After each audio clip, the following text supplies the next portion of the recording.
पाठ्य क्रमांक 1 आई. प्रस्तावना.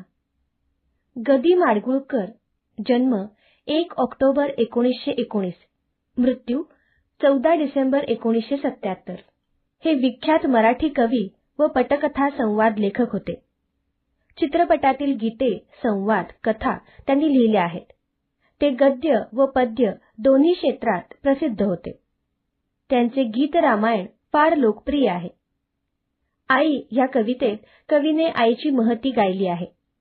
आईचे संस्कार किती श्रेष्ठ ठरतात हे सांगून थोर पुरुष बना आणि आईचे ऋण फेडा असे कवी सांगत आहे.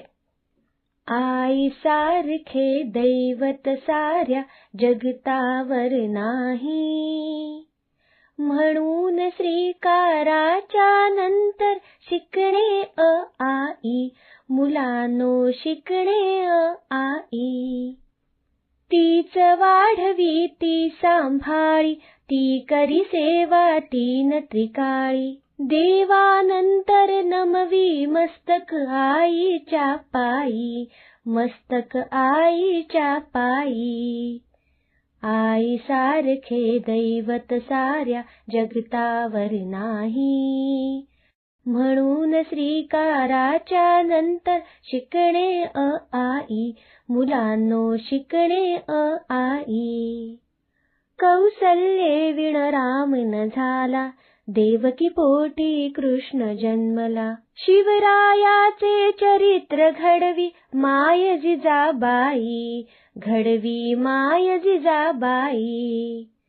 आई सारखे दैवत साऱ्या जगतावर नाही, म्हणून श्रीकाराच्या नंतर शिकणे आई, मुलांनो शिकणे आई.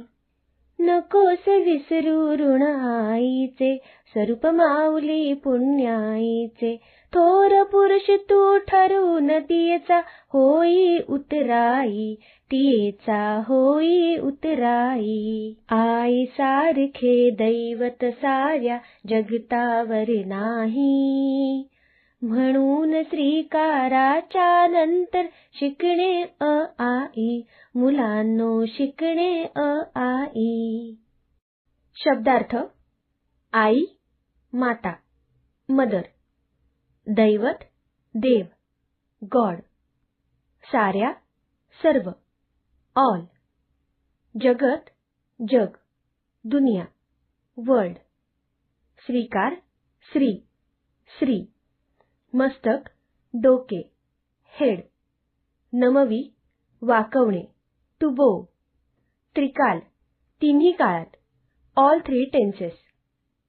देव, ईश्वर, परमेश्वर, गॉड. पायी, पायावर, ऑन फीट. वीण, शिवाय, विदाउट. ऋण, कर्ज, डेट. स्वरूप, रूप, अपीअरन्स. थोर, महान, ग्रेट. उतराई, ऋणमुक्त, डेट फ्री.